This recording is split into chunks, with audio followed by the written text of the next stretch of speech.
베드로의 첫 번째 간증, 우리 베드로의 첫 번째 간증 지난주에 이어서 함께 나눌 텐데요. 베드로가 나오면서 한 번도 걸어보지 못했던 사람을 예수의 이름으로 일어나 걸어라 하고 명령하고 끝난 것이 아니라 그의 오른손을 잡아 일으켰습니다. 그런데 어떤 일이 일어났습니까? 발과 발목에 꼭 힘이 생겨서 걷는 기적을 처해냈습니다. 그뿐만 아니라 그 사람이 걷기는 걸음에 어떻게 합니까? 걷기도 하고 뛰기도 하고 하나님을 찬미하면서 어디로 들어갔어요? 성전에 들어갔죠. 여러분, 그 사람이 어디에 앉아 있었어요? 성전 미문에. 미문은 어디에 있습니까? 이방의 뜰에서 여인의 뜰로 들어가는 그 대목. 무슨 말인지 알죠? 잘 기억하세요. 이방의 뜰에서 여인의 뜰로 들어가는 그 문이 어떤 문이다? 미문이다.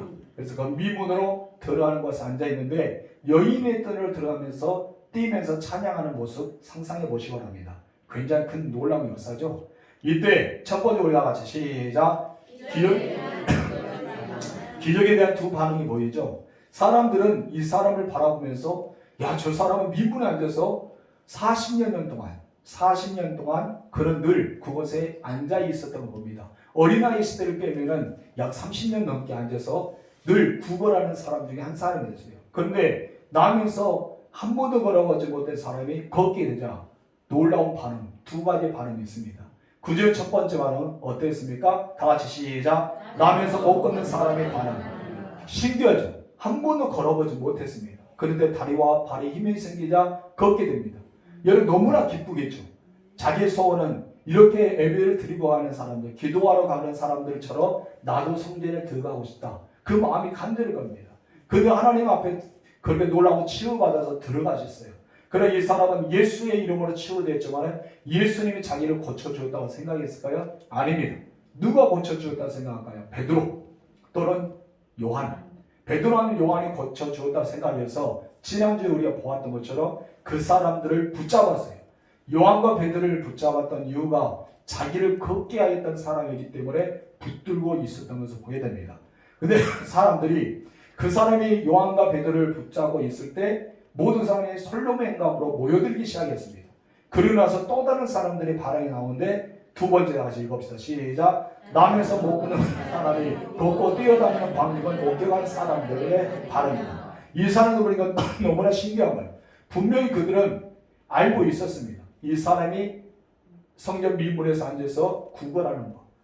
가면서 한 푼씩 얻어서 생계를 유지하는 사람인지 알고 있었어요. 그런데 그 사람이 지금 이제 어떻게 하고 있습니까? 걷기도 하고 뛰기도 합니다. 그리고 동시에 춤을 추면서 하나님을 찬양합니다. 그 광경을 볼 때 여러분은 어떻게 알겠습니까? 어떤 사람은 너무나 잘 됐다고 성격칠 것입니다. 그런데 여러분 모든 사람은요 막 소리를 돋았을 거예요. 어떻게 저 사람을 걸을 수 있지? 어떻게 저렇게 걸을 수가 있을까? 지금까지 앉아있는 것이 가짜였을까? 저 사람이 가짜인지 아닌지는 우리가 30년 넘게, 그의 나이가 40년 정도 되니까 30년 넘게 보았는데 그 사람은 가짜가 아니란 거예요. 그럼 무엇입니까? 이것은 놀라운 역사 중에 하나입니다. 근데 이 사람들은 이 나면서 걷지 못했던 사람처럼 예수의 이름을 모르고 있었습니다. 이 사람이 요한과 베드로와 요한을 붙잡았던 것처럼 이 일이 예수가 아니라 베드로와 요한을 통해 나타났다고 생각합니다. 그때 모든 사람의 시선이 누구에게 옵니까? 베드로와 요한에게 주목하게 옵니다. 그때 베드로가 하는 말, 두 번째, 다 같이 시작. 베드로의 간증. 베드로의 간증이 시작합니다. 베드로는 그 사람들 보면서 왜 놀라느냐라고 질문을 던지죠. 첫 번째 시작. 어째서 하나님이 보여주신 기적에 대하여 놀라고 있느냐는 것이다. 왜 너희는 놀라고 있느냐? 하나님께서 능히 할 수 있다. 하나님만이 해낼 수 있는 기적을 너희가 보고 왜 놀라고 있느냐? 이 말은 무엇이요? 내가 한 것이 아니라는 것입니다. 두 번째 다 같이 시작. 이렇게 놀라운 일이 일어난 것은 사실이지만 그 일이 자신이 한 일이 아니라는 것입니다.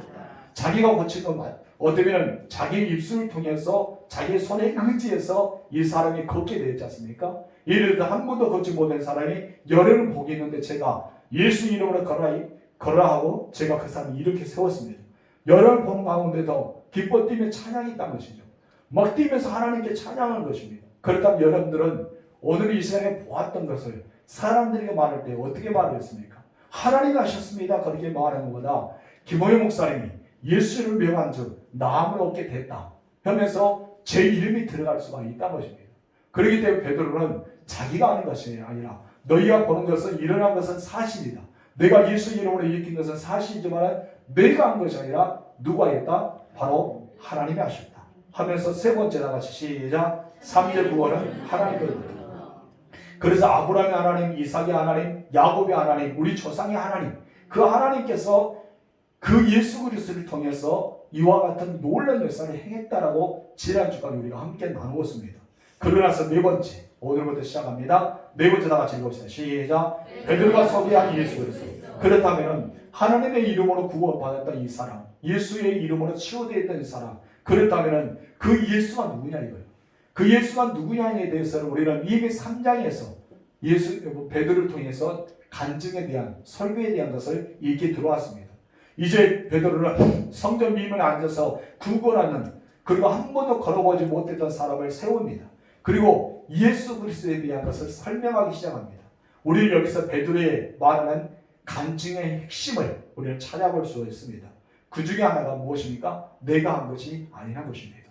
여러분, 하나님의 일을 해놓고도 우리가 자칫 잘못하면 내가 했다는 오류를 범할 때가 있습니다. 그러니까 내가 한 것이 아니죠. 하나님 나에게 물질을 주셨기에 내가 드릴 수가 있었고, 하나님 나에게 건강을 주셨기에 그 일을 감당할 수 있었고, 하나님께 내게 시간을 주셨기에 그 시간을 내서 할 수 있게 하셨다는 것이죠. 한마디로 나는 도구일 뿐입니다. 모든 것을 누가 한 거예요? 하나님이 하셨습니다. 우리는 그렇게 고백하면 베드로가 그거잖아요. 분명히 자기가 나사렛 예수 이름으로 일어나 걸어가고 명령한 뒤에 오른손을 잡아 일으켰습니다. 오른손을 잡아 일으킨 사람은 누구예요? 예수님도 아니고 하나님도 아닙니다. 누구였을까요? 베드로입니다.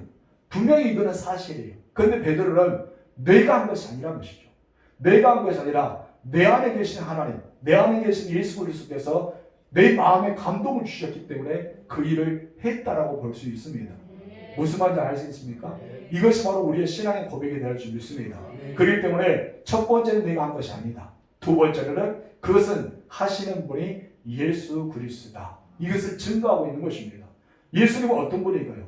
베드로는 이제 예수 그리스도에 대해서 집중적으로 설명하기 시작합니다. 남에서 한 번도 걷지 못한 사람은 이미 3장에서 예수 그리스도에 대해서 설명하고 이제 4장에 들어와서 충분히 그들에게 이제 예수 그리스도는 누군가를 변호하기 시작한 내용들이 쭉 나와 있는 것을 우리가 보게 됩니다.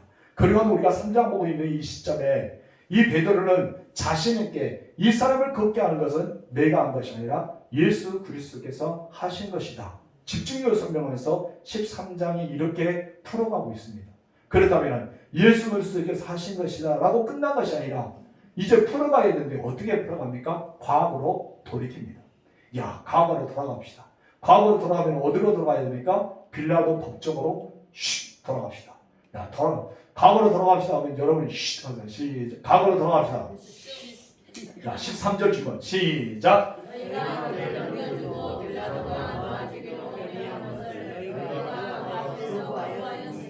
이 말씀을 생각하면 어떤 걸 생각합니까? 빌라도의 법정.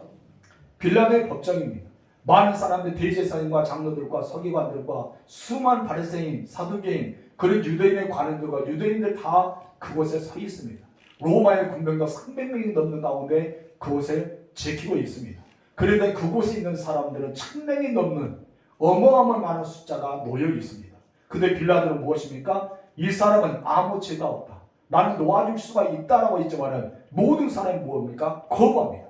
거부하면서 이제 빌라도가 마지막 방법을 씁니다. 그렇다면 흉악한 죄인 바나바와 의로운 사람 예수 그리스도를 세우면서 너희가 선택하라.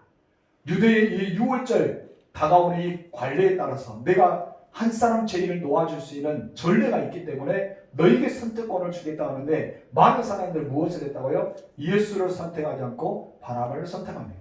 그것이 무엇이었습니까? 바로 놓아주기로 결의한 것을 너희가 그 앞에서 뭐 했다? 거부했다.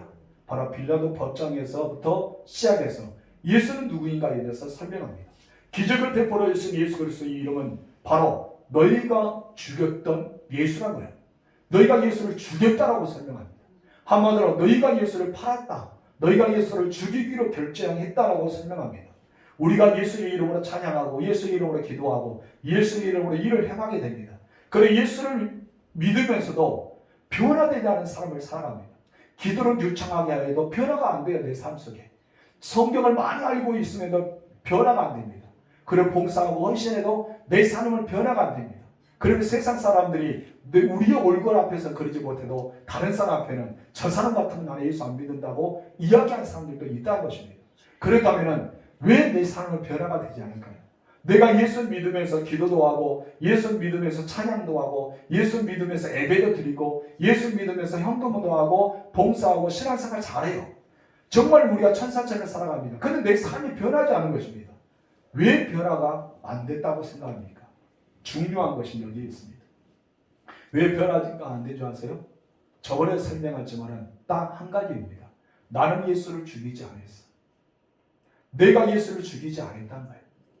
여러분, 내가 예수를 죽였다면요, 우리는 충격적 사실로 변하기 시작합니다. 여러분, 사도행전 2장에 보면은 베드로가 설교하기 시작하잖아요. 베드로가 많은 사람 앞에 3,000명의 사람들이 주께로 돌아오는 그 많은 사람 앞에 설교합니다. 근데 이 사람들이 하는 말은 무엇입니까? 너희가 예수를 죽인 자야. 다른 사람을 죽인 것이 아니라, 로마의 군인들이 죽인 것이 아니라, 빌라도가 내어져서 죽은 것이 아니라 너희가 예수를 죽인 거야. 이것이 충격적으로 성령께서 그들에게 깨달음을 주십니다.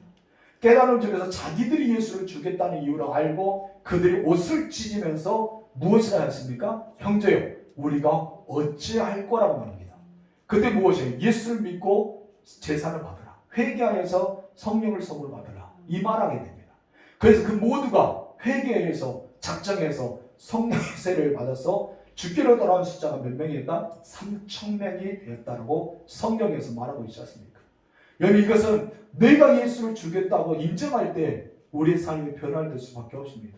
우리는 말하잖아요. 예수는 우리의 모든 인류의 죄를 위해 죽었습니다. 예수는 우리를 위해서 십자가에 달리셨습니다. 우리의 죄와 우리의 모든 허물을 담당하기 위해 십자가에 돌아가고 흠없는 어느 양을 죽었습니다. 성경적이잖아요. 그냥 문자적이잖아요. 이양적이잖아요. 나와 상관없잖아요. 근데 우리는 이것을 그렇게 받아들이지 말고 어떻게 됩니까? 내가 예수를 죽였습니다. 여러분, 이것을 알려면 구약으로 돌아갑시다. 자, 구약으로 돌아갑시다. 구약으로 돌아가면 구약에서 번제단에서 짐승이 죽어야 해요. 짐승을 죽어야 하는데 문제는 왜 이 짐승이 죽느냐예요. 왜 송아지가 죽고 왜 염소가 죽고 왜 비둘기가 죽어야 될까요? 아무 이유도 없이 그냥 죽었어요. 얘는 아무도 이유 없이 불쌍하게 송아지가 죽어가고 비둘기가 죽어가고 그리고 여러분 염소가 죽었어요. 왜 그들은 억울하게 죽었을까요? 딱 하나 이유. 무엇일까요? 주인을 잘못 만나고 건강하게 태어나고 건강하게 흠없이 태어나고 자기가 죽은 거예요. 그 이유밖에 없어요. 주인이 나 건강한 이유밖에 없어요.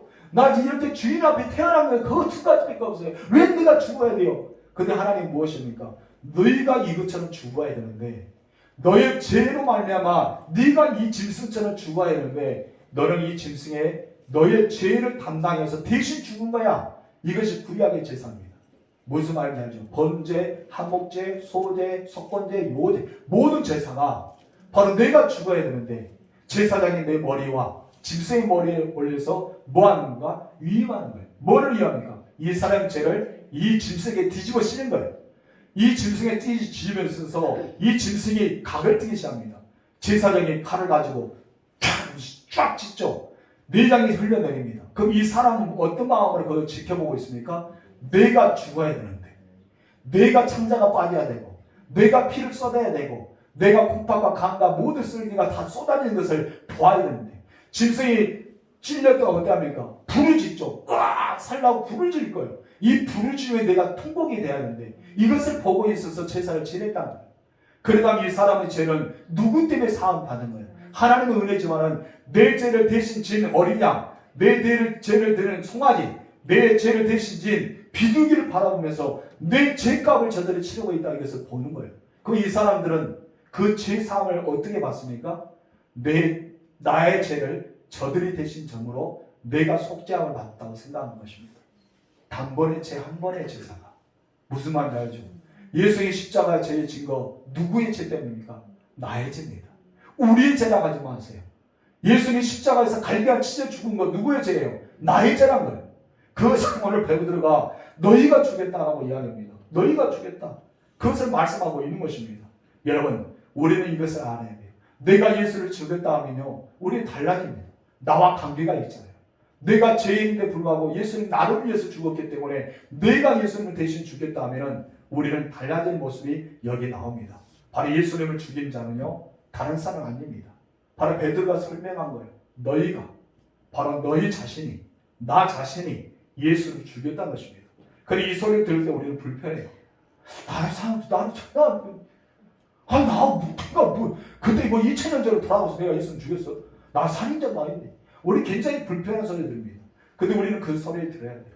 여러분, 멀쩡한 정서를 들으면 나는 전혀 상관없다고 합니다. 나는 아무 상관도 없습니다. 그래서 성령께서 내 안에 들어오기 시작하면, 성령이 내 안에 감화감동하기 시작하면, 너희가 예수를 죽인가 하면 내 안에서 어떻습니까? 막 폭발적인 거 일합니다. 내 속이 뒤집어지기 시작한 거예요. 그래서 여러분이 참지 못했던 눈물이 펑 터지는 거예요. 그래서 하나님 앞에 회개합니다. 주님, 그렇습니다. 나의 죄를 위해서 예수를 죽였군요. 내가 다른 사람 죽인 것이 아니라 내가 죽였군요. 여러분, 우리는 그것이 간증이란 거예요. 오늘 베드로가 한 것이 그 말씀 아닙니까? 여러분, 우리는 불편한 소리가요, 성령의 음성을 들으면 불편한 소리가 안 됩니다. 불편한 소리를 예를 들면 스데반 죽어가는 장면 보세요. 스데반 사람이 베드로와 똑같은 설교를 합니다. 내용은 비슷합니다. 근데 여러분, 똑같이 그는 마음이 아팠습니다. 찔림을 받았습니다. 한 사람의 사도행 2장에서는 가슴을 찢어 회개하는 역사가 일어나지만 스데반 죽을 때 9장에서 어떻습니까? 이를 갑니다. 그리고 돌로 치기를 시작합니다. 왜 그럴까요? 너희가 죽였다는 이유가 똑같은 메시지인데, 너희가 예수를 죽였자라는 메시지는 똑같았는데 왜 그랬을까요? 성령의 임재하심과 그러지 못함의 사건이 일어난다는 것입니다. 오늘 시간에 성령이 너희 안에 임하면, 성령이 여러 번 임하면 내가 예수를 죽였다고 인정하게 될 줄 믿습니다. 그럼 내 삶이 어떻습니까? 평안하게 돼요. 이제는 바울이 말합니다. 나는 이제 살아도 주를 위해 살고 죽어도 주를 위해 죽나니 살아 죽으라 나는 죽일 것이라. 그 말씀이 내 것으로 인정이 되는 거예요. 그러나 내가 죽이지 않았어.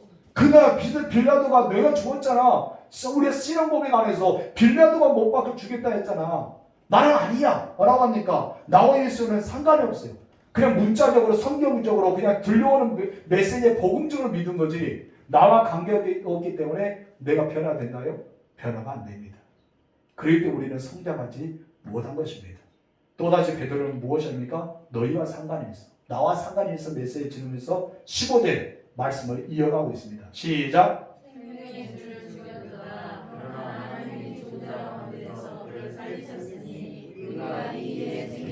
아멘.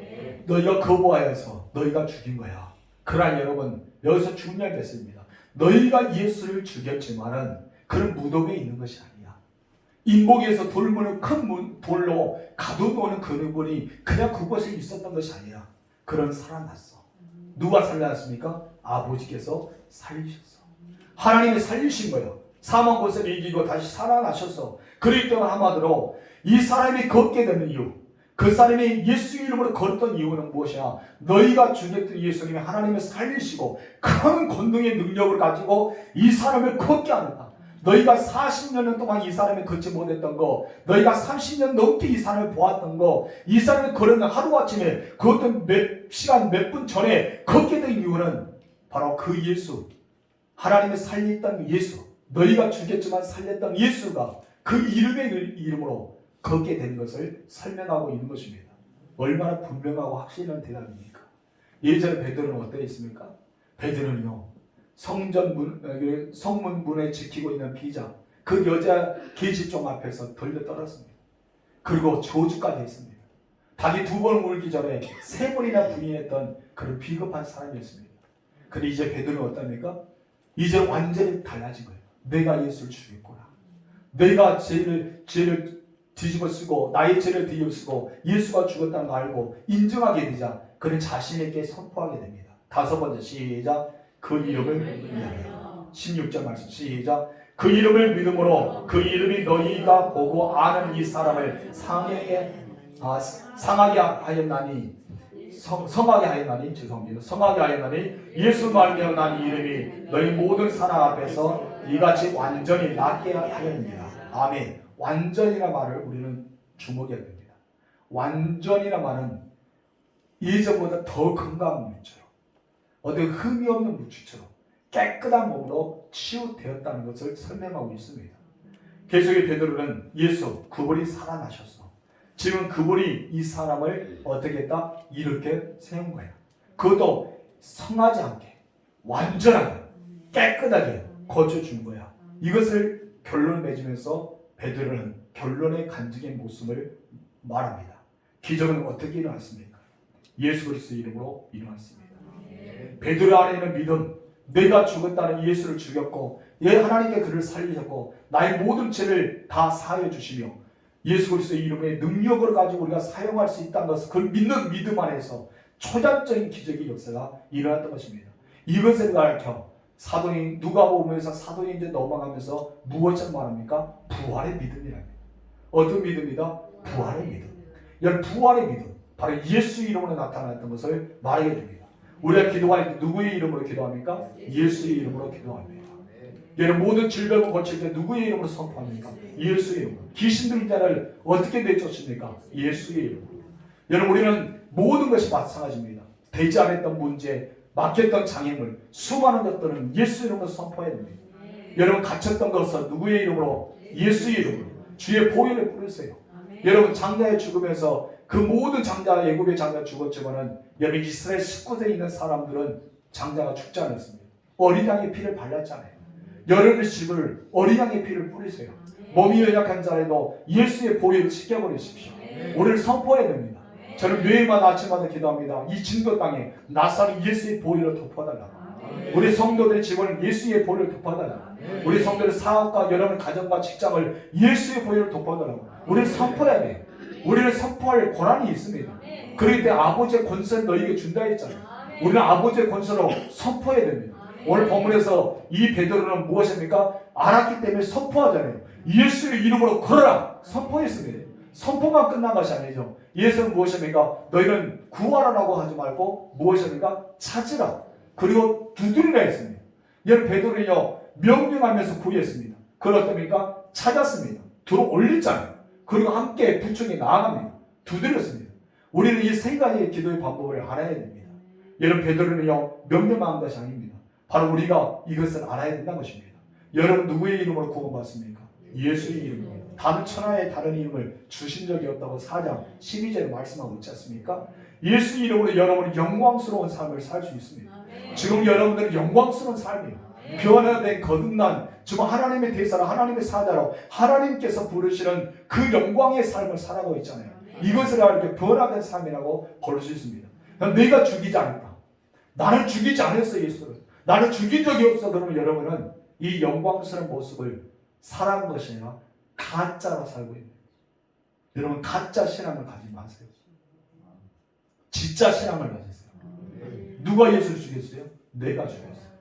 누가 살리셨어요? 하나님이 살리셨어요. 누구를 위해 살렸어요? 죽였던 나를. 죽였던 나를 위해 살렸어요. 이 짐승은 누가 죽였어요? 이 사람을 죽였잖아요. 내 죄를 뒤집어 써서 죽인 걸. 내가 이 사람을, 이 짐승을 데려왔기 때문에 제사장이 그를 죽이잖아요. 이것처럼 예수를 나의 죄 때문에 내 죄가 사함받기 위해서 예수가 죽은 걸. 그러나 하나님께서 이 사람을 구원하고자 예수를 살리신 겁니다. 저 천국으로 인도하고자 하나님께서 예수를 하나님 우편으로 앉히신 것입니다. 나중에 어떡합니까? 내가 갈 때 더 좋은 것을 너에게 줄 수 있다. 예수님께서 그 날에 준비된 우리에게 오신다 했습니다. 어떻게 오신다 했습니까? 여러분 사도행전 1장에 어떻게 온다 했어요? 천사가. 두 천사가 오시면 너희가 본 그대로 그렇다고 가신 예수님께서 그대로 오시리라 했습니다. 그렇게 말한 게 어느 날 유초등부 학생들이 예수님이 소롱봉입니까? 라고 물어보더니 그렇다고 한다고. 그렇다고. 썰렁이는 미안합니다. 괜히 말을 하네요. 소롱봉입니까? 라고 질문했다는 그런 이야기였는데 그런 구름이 아니라 예수님께서 그런 모습으로 하늘에서 오신다고 해요. 구름이 수많은 구름 가운데 천사의 나팔 소리와 함께 오신다고 말씀합니다. 여러분 믿음이 무엇인지 아십니까? 믿음이 이렇습니다. 히브리서 11장 1절에서 이렇게 말합니다. 시작. 믿음 바라는 것들의 실상이요 보이지 않는 것들의 증인입니다. 이것이 우리의 믿음이에요.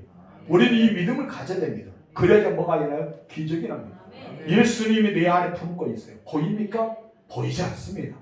그러나 바라는 것은 실상이기 때문에 일어나는 겁니다. 베드로 보세요. 베드로는 무엇을 가지고 있어요? 예수 그리스도를 아는 품권이 있습니다. 예수님을 소유하고 있었다는 것입니다. 그런데 사람들은 예수를 보지 않고 누구를 봅니까? 베드로를 보고 있습니다. 그래 베드로는 무엇을 합니까? 내가 한 것이 아니다. 내 안에 있는 예수가 하신 거야. 우리는 예수님의 이 보이지 않은 것, 정말 내 믿음을 바라는 것 때 이 기적만 바라본 것이 아니라 내 안에 보이지 않는 것, 이 증거가 내 안에 있기 때문에 기적이 가능한 것입니다. 우리 마가복음 볼까요? 9장 23절 시작. 예수께서 이르시되 할 수 있거든이 무슨 말이냐? 믿는 자에게는 능히 하지 못한 일이 없느니라 하시니. 아멘. 믿는다는 거예요. 누구를 믿어요? 예수를 믿는다는 것입니다. 여러분 예수를 믿으세요. 제발 여러분 예수를 믿으세요. 여러분 주먹을 믿지 말고 예수를 믿으세요. 우리는 예수를 믿어야 됩니다. 오직 예수만이 구원이고 예수만이 우리의 모든 유일한 분이고 예수만 나의 삶의 전체라는 것을 우리는 믿어야지만 되어진 것입니다. 그래 여러분 믿음이 중요한 것이 아니에요. 믿음이 중요한 것이 아닙니다. 믿음은요 우상을 섬기는 사람도 믿음이 있어요. 그러잖아요. 하늘을 섬기는 사람도 믿음이 있고요. 바다를 섬기는 사람도 믿음이 있어요. 돌을 섬기는 사람 믿음이 있어요. 모든 사람 다 믿음이 있습니다. 여러분 신을 섬기는 우상 섬기는 모든 종교들 보세요. 뭐가 있어요? 다 믿음이 있어요. 믿을 신. 그렇기 때문에 신도들이잖아요. 다 신이 있습니다. 믿는다는 거예요. 근데 이 믿음이 중요한 것이 아닙니다. 누구를 믿느냐? 어디로부터 나는 믿음이야? 이것이 너무나 중요한 것입니다. 여러분 어디로부터 나는 믿음입니까? 예수 그리스도를 나는 믿음. 성령의 인체를 받는 믿음. 이 믿음으로 기적이 일어날 줄 믿습니다. 베드로는 지금 현재 이 많은 사람들 앞에 이 사람이 낫게 되고 완전히 치유된 것은 바로 예수의 믿음인데 그냥 우상을 섬기는 믿음, 해로운 땅을 섬기는 믿음, 그냥 돈을 섬기는 믿음이 아니라 예수를 믿는 믿음, 너희가 죽였던 예수가 살아났다는 그 믿음, 부활의 신앙의 믿음을 가지라고 이것을 말합니다. 여러분들도 이 예수의 이름을 소유하고 계십니까? 여러분 예수의 이름을 소유하십시오. 여러분 예수의 이름의 능력을 갖고 싶습니까? 그리고 예수를 품으십시오. 그리고 예수를 믿는 자가 되세요. 다른 것을 믿지 말고 예수를 믿는 자가 되는 거예요. 아멘에 예수를 믿는 자가 되세요. 그러면 앉은 자가 일어날 뿐 아닙니다. 예수는 무엇처럼입니까? 마가복음 16장 17절 18절 시작. 믿는 자에게 이름 펼쳐겠다 하더니 곧 그들이 내 이름으로 무엇을 쫓는다? 기술을 쫓는다. 새 방언을 말한다. 뱀을 집어 올리며 무슨 독을 마실지로 해를 받지 않으며 병든 사람에게 서로 얹은 아멘. 엄청나지 않습니까? 여러분 엄청나지 않아요? 실제로 저도 그런 걸 경험했어요. 저는 아무 능력 없어요. 병 고치는 은사를 받은 적도 없습니다. 그러나 예전에 서로 얹으면 시원하게 나음을 얻었다는 간증을 하는 사람들 뿐이 있습니다. 여러분 너무나 가슴이 아파서 어떤 집사람이 예전에 거제에서 그런 일이 있었는데 가슴이 너무 아프나 봐요. 이제 30세 좀 넘은 집사람입니다. 아주 빼빼하고 키도 작고 그런 집사람인데 기도해 주란 두 날개 우리 양육반에 공부하고 있는데 기도했습니다. 깨끗하게 치유됐다고 그 다음에 말합니다. 제가 능력이 있는 것이 아닙니다. 저는 집사님한테 그 말을 했어요. 나는 병을 고치는 은사가 없습니다. 그러나 하나님께서 당신에게 예수를 믿는 믿음을 주셨기 때문에 그 믿음으로 제가 안수할 때 나음을 얻었다는 그 사실을 믿었기 때문에 되었다는 것입니다. 그 집사람은 누구를 소유한 거예요? 예수를 소유한 거예요. 예수의 믿음을 소유했다는 것입니다. 그럴 때는 되는 거예요. 성도 여러분, 예수의 이름을 소유하십시오. 그래야지만 내가 예수의 이름의 축복을 받아야지만 내가 엄청 놀라운 역사를 일으킬 수 있습니다. 예수의 이름은 능력이 있습니다. 그래서 귀신 나간 거예요. 예수 이름으로 기도하면 응답 받습니다. 예수 이름을 소유하십시오. 그것만이 능력입니다. 따라합시다. 예수의 이름을 소유할 때만이 나의 능력이다. 아멘. 이것이 나의 능력이라는 거예요. 그렇기 때문에 이 일을 증거한다 하잖아요. 나는 이 일을 증거한다. 예수를 믿는 믿음의 능력이 이 사람을 이렇게 세운 거지 내가 잘나서 똑똑해서 무슨 능력이 있어서 신적인 체험이 있어서 이 사람을 고친 것이 아니라 내 안에 예수가 있기 때문에 너희가 죽였던 그리고 하나님의 살리셨던 부활의 신앙이 있는 그 믿음으로 선포했기 때문에 나음을 얻었다 이것을 말합니다. 그래서 우리는 뭐한다? 증언하고 있다. 17절 18절 시작. 형제들아 너희가 알지 못하여서 그리하였으며 너희 관원들도 그러한 줄 아노라. 그러나 하나님이 모든 선지자의 입을 통하여 자기의 그리스도께서 고난 받으실 그 일을 미리 알게 하신 것을 이와 같이 이루셨습니다. 아멘. 이미 선지자는 말했단 말이에요. 하나님은 알았단 말이에요. 그 대신 너희는 몰랐다. 여러분이 예수를 죽였던 거 알았습니까? 몰랐던 것입니다. 많은 사람이 부인합니다. 예수를 죽이지 않았다고 부인합니다. 그러나 우리는 예수를 죽였다는 거예요. 우리는 부인할 수가 없다는 것입니다. 그러나 약속을 성취하기 위해서 메시아는 이 땅에 오셨고, 또한 그들의 간파한 심령에 성령이 들어온 것 아닌가, 그들의 간파한 것이 녹아져 내렸다는 것입니다. 우리 믿음의 그리스도인들이 가장 무서운 것이 목이 뻣뻣한 것입니다. 교만한 것입니다. 바로 이스라엘 백성들이, 하나님께서 이스라엘 백성들이 이야기하면서 무엇입니까? 그들은 목이 뻣뻣하고 교만한 백성이라고 말합니다. 마치 우리들이 그러지 않습니까? 우리도 마찬가지랍니다. 우리도 얼마든지 목이 뻣뻣하고 교만할 뿐 아니라 우리는 목이 곧고 간파한 마음을 소유할 수도 있습니다. 말씀이 들려오지만 말씀이 전혀 듣지 못한 사람처럼, 저요 언제 그랬습니까? 라고 말하는 이스라엘 백성처럼 우리도 그럴 수가 있다는 것입니다. 우리의 성경 보세요. 그러면 성경을 통해 말씀을 들으십시오. 그 말씀을 들음으로 기도를 하십시오. 기도를 함으로써 여러분 마음을 녹아지기 시작합니다. 아멘이십니까? 녹아지시면서 여러분 옷을 찢기 시작하면서 내 마음을 찢기 시작합니다. 형제여, 우리가 어찌할까? 하나님 우리가 어찌합니까? 창조주 하나님을 알게 되고 예수 그리스도를 알게 되고 이제 자기가 제 이름을 알게 돼서 부끄러워 고개를 숙일 수밖에 없다는 것입니다. 돌처럼 나의 이 단단했던 마음이 솜처럼 부드러워지게 되고, 우리가 정말 너무나 더러웠던 피처럼 뻘겋던 내 마음이 눈처럼 희게 되는 놀라운 역사를 체험하게 될 줄 믿습니다. 그래도 우리는 하나님 앞에 늘 겸손해야 돼요. 예수님 앞에 늘 온유해야 됩니다. 그래 찬양과 감사로 살아갈 줄 믿습니다. 여러분 모세가요, 하나님을 주장하기에 온 지면에 있는 사람 중에 모세처럼 온유한 사람 봤니? 모세는 온 지면에 있는 사람 중에 가장 온유한 사람이야 라고 말합니다. 모세가 정말 그런 사람입니까? 혈기 완성했던 사람입니다. 40세 되는 날 어떻습니까? 애굽 사람이 자기 사람을 괴롭힐 때 여러 애굽 사람을 쳐 죽였잖아요. 혈기가 있는 사람이에요. 분노를 참지 못한 사람이에요. 그래 그가 어떻게 해서 온 지면에 있는 사람들 중에 가장 온유했다고 말할 수 있을까요? 단 한 가지입니다. 누구를 만났습니까? 하나님을 만났습니다. 무엇을 들었습니까? 하나님의 말씀을 들었습니다. 그가 무엇을 했습니까? 기도를 했습니다. 우리는 이것을 알아야 돼요. 예배를 쌓고 기도를 하고 말씀을 듣고 하나님 앞에 나아가면 너희가 지상의 모든 사람 중에 보다 더 마음이 온유할 수 있습니다. 저의 간증을 하나 할까요? 여러분 저희 간증이 아니라 저희 아버지를 봐왔던, 제가 지금까지 봐왔던 아버지는 굉장히 무서웠어요. 우리 아버지 엄청 무서운 분입니다. 우리 김영식 사람은 굉장히 무서운데 이 무서웠던 분이 가면 갈수록 엄청 온유해져요. 지금은 너무나 놀랍게 온유해집니다. 늘 마음에 우리에게 늘 그렇게 말해요. 그럴 수 있단다. 늘 그렇게 온유해진 것은 전 처음 봤어요. 예전에 엄청 무서웠어요. 우리 형제들이 아버지 오면 벌벌 떨 정도로 그렇게 무서웠던 분인데 바뀌더라고요. 어떤 분이 말합니다. 그의 성격을 바뀌지 않는다. 이 부분 바뀌지 않는다. 변화되지 않는답니다. 그러니까 여러분 예수를 만나면요 변화가 됩니다. 여러분 변화가 돼요. 우리의 모든 삶 속에는 바로 내가 예수를 소유하고 있느냐, 예수를 소유하고 있지 않느냐, 여기에 차이가 있는 것이지 예수를 만나면 변화된다는 것입니다. 그래 베드로는 강력한 말씀을 하게 됩니다. 너무나 우리에게 필요한 메시지죠. 19절 말씀 시작. 그러므로 너희가 회개하고 돌이켜 너희 죄 없이 암을 받으라. 너무나 중요한 너희가 회개하고 뭐하라? 돌이키는 무엇입니까? 앞에 가고 있다. 지의 길을 가고 있다가 탁 돌아간 거예요. 돌이켜. 이걸 가르쳐 우리 신앙 용어로 유턴하라. 그 죄의 길에서 유턴하라. 관용을 씁니다. 관용을 쓰면서 관용을 빗나가면 안 되죠. 관용을 저장에 박혀서 쏘아라. 이것이 바로 회개라고 말하고 있습니다.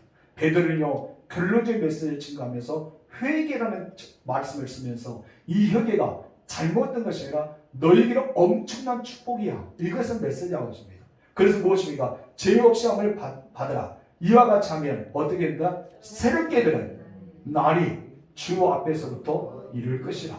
너희는 새롭게 된다. 변화받아 새롭게 된다는 말씀은 새롭게 된다 이 말한 것입니다. 회개란 무엇이에요? 돌아킨다 그리고 돌아간다라는 뜻입니다.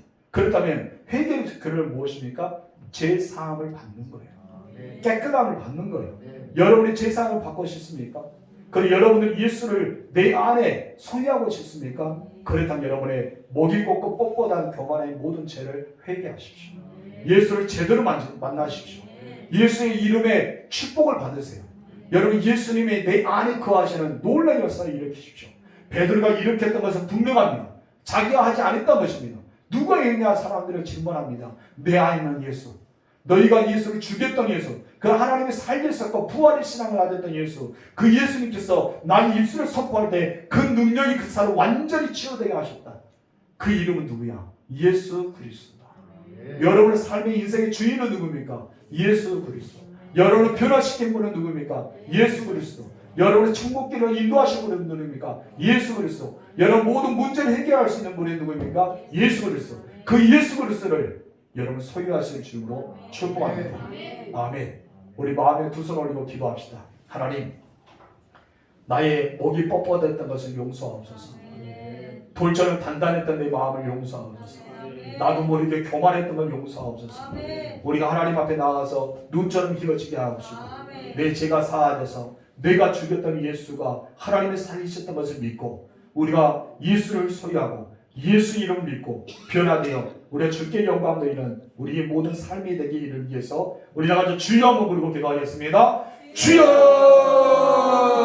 하나님 아버지 감사합니다. 오늘 우리가 하나님 앞에 나와서 회개의 기도를 할 수 있도록 은혜를 내려주시며 감사드립니다. 하나님 아버지, 우리는 알지 못했습니다. 내가 예수를 죽였다는 것, 내가 예수를 죽였다는 것을 우리는 알지 못합니다. 그래 베드로가 말합니다. 너희가 예수를 죽이지 않았느냐? 너희가 빌라 동안 도와주었는데 너희가 부인하고 너희가 반대하고 너희가 예수를 죽이지 않았느냐? 그 예수를 그냥 죽음으로 끝난 것이 아니라 하나님께서 살리셨다. 그리고 부활의 신앙 가지고 내가 예수 이름을 소유했기 때문에 예수 능력이 있기 때문에 그 아버지 이렇게 남의 3분도 거쳐 보낸 사람이 이렇게 세웠다고 합니다.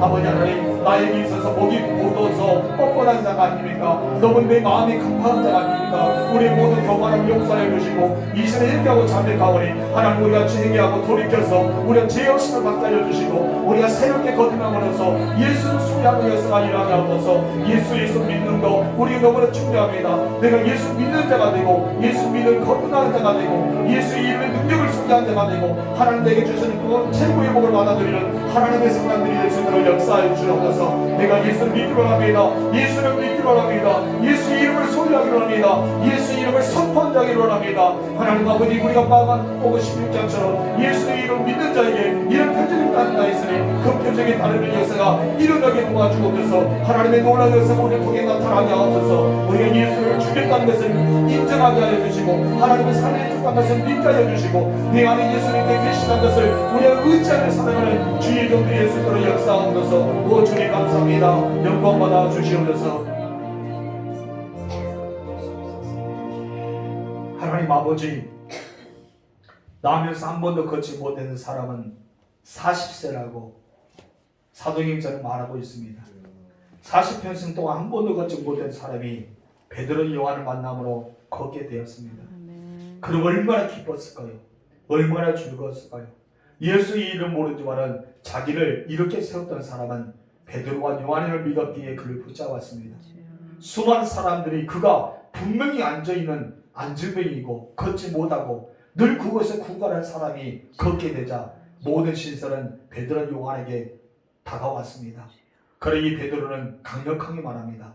내가 한 것이 아니고 내 안에 있는 예수가 하셨다. 아멘. 그 예수는 누구야? 너희가 죽인 예수고 하나님의 살리신 예수고 아멘. 또한 그 예수의 이름을 소유하는 부활체능이 있는 자는 그 능력이 임한다고 이야기하고 있습니다. 아멘. 하나님 아버지, 내 안에 정직한 영을 새롭게 하여 주시고 아멘. 내 안에 예수 그리스도가 들어오게 하옵소서. 아멘. 내가 예수 이름을 의지하게 하옵소서. 아멘. 예수의 이름 안에서 거듭나기로 합니다. 아멘. 우리가 예수 안에서 제사함을 받기로 합니다. 아멘. 목이 곧고 뻣뻣한 나를 용서하여 주시고 아멘. 마음이 간파하고 교만했던 자가 회개하게 하시고 아멘. 우리가 돌이켜서 하나님 앞에 나와서 제사를 받는 올라온 축복을 받게 하여 주시고 아멘. 우리가 새롭게 되는 날의 주 앞에 이를 것을 확신을 믿고 하나님 앞에 나아가게 하옵소서. 아멘. 인생의 최고의 축복은 예수의 이름을 받는 것입니다. 아멘. 우리가 예수의 이름을 받는 자가 되고 예수의 이름을 소개한 자가 되고 아멘. 예수 이름을 선포하는 자가 되어 하나님 장벽들이 무너지게 하여 주시고 아멘. 문제가 해결되게 하여 주시고 아멘. 질병들이 치유되게 하여 주시고 아멘. 하나님 예수 그리스도 이름의 놀라운 역사가 일어나게 하옵소서. 아멘. 우리 주의 피의 보혈을 덮어지는 역사가 일어나기를 합니다. 아멘. 나의 가정을 덮어주시고 아멘. 나의 자녀들을 덮어주시고 아멘. 내 남편과 내 아들을 덮어주시며 아멘. 우리 모든 삶의 터전이 예수의 보혈로 덮어주시고 아멘. 예수의 이름의 능력이 나타나게 허락하여 주옵소서. 아멘. 예수님의 이름으로 기도합니다. 아멘.